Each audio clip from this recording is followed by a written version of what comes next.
Listening practice के लिए। देखिए, स्टोरी टेलिंग यूनिवर्सल है। फ्रॉम चाइल्डहुड, बचपन में आपने सिर्फ स्टोरी सुनी थी, जो जिसने हमें कैप्टिवेट किया था। याद है वो नेचुरल तरीका हमारी दादी माँ का, जो हमें लैंग्वेज, एक्सप्रेशन ये सब एब्जॉर्ब करने में बहुत हेल्प करता था। ये आपको देता है इमोशनल कनेक्शन, जिसके थ्रू आप कंटेंट समझ पाते हो और इसे मेमोरेबल भी रख पाते हो, बाद में जिसे आप रिकॉल भी कर सकते हो।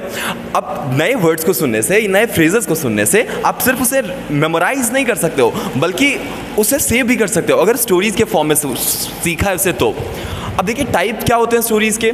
चिल्ड्रन स्टोरीज, जो कि सिंपल लैंग्वेज में होता है, रेपिटेटिव स्ट्रक्चर होता है और मोरल लेसन होते हैं। अब वो एक बिगिनर के लिए बहुत सही होता है। अगर थोड़ा ज़्यादा आपकी लिसनिंग अच्छी हो चुकी है तो आप स्टोरीज बुक को प्रेफर कर सकते हो।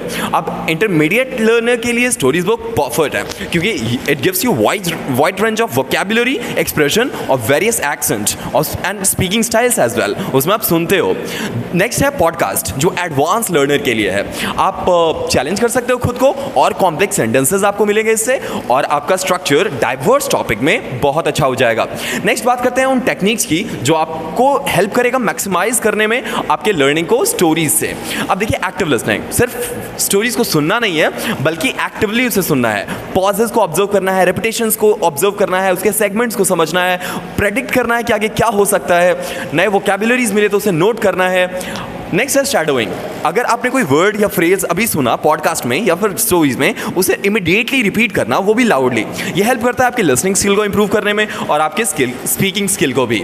अब देखिए, अब आपने जैसा ही सुना है स्टोरी या जो भी पॉडकास्ट सुना, उसके बारे में एक बार समराइज कीजिए। इससे रीइंफोर्समेंट होगा आपकी कॉम्प्रिहेंशन और रिटेंशन का।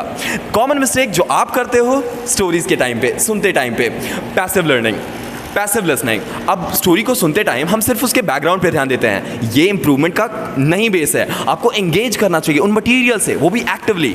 Next, skimming the hard parts.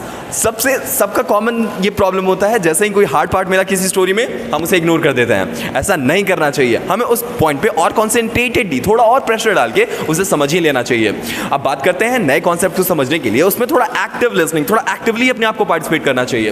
बात करते हैं रियल लाइफ बेनिफिट्स क्या है अगर हमने सही से स्टोरी टेलिंग या फिर स्टोरीज को सुना।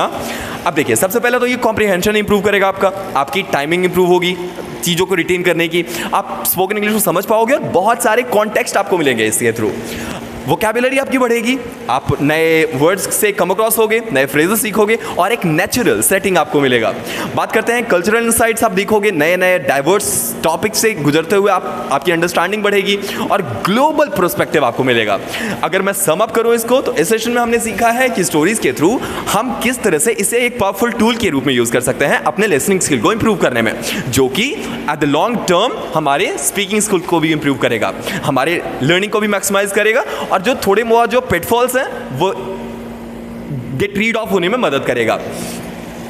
If you enjoyed this story-filled journey to the better learning English, so make sure you will hit that subscribe button and join our storytelling community, where learning English feels like a never-learning adventure. I mean, never-ending adventure. Wish you a good day.